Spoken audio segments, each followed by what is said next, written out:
बेटी विवाह गीत लेकर ही आई हूँ। आप लोग को पसंद लगे तो लाइक सब्सक्राइब शेयर कमेंट में ज़रूर बताइएगा कि बेटी विवाह गीत कैसा लगा।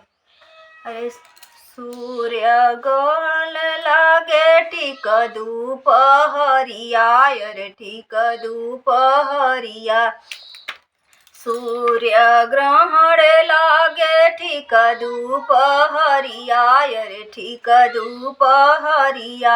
अरे चंद्र ग्रहण आधी रात रे ललनवा, अरे चंद्र ग्रहण आधी रात रे ललनवा।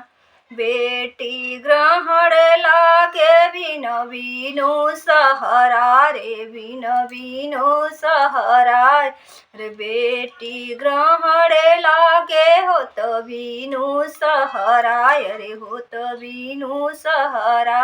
अरे यह दुख सहलो न जाला रे ललनवा, अरे हो दुख सहलो न जाला रे ललनवा।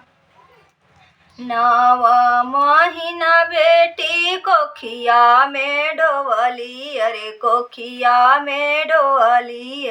9 महीना बेटी रहलू तू कोखिया में, रहलू तू कोखिया। अरे कैसे करी तोहर विदाई रे ललनवा, अरे कैसे करी तोहर विदाई रे ललनवा। 9 महीना बेटी कोखिया में रहलू, अरे कोखिया में रहलू। अरे कैसे करी तोहर विदाई रे ललनवा, अरे कैसे करी तोहर विदाई रे ललनवा।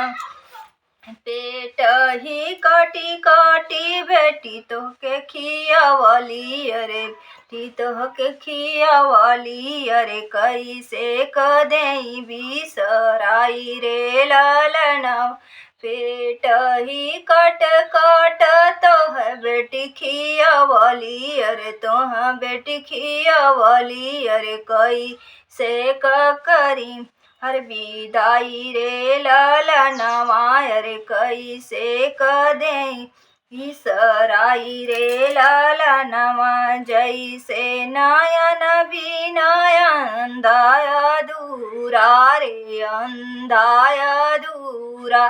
जैसे नयन बिनया अंधाया दूरा रे, अंधाया दूरा रे। वैसे बिना बेटी के माई रे ललनवा, अरे वैसे बिना बेटी के माई रे ललनवा। अरे सूर्य ग्रहण लागे ठीक दोपहरिया, अरे ठीक दोपहरिया।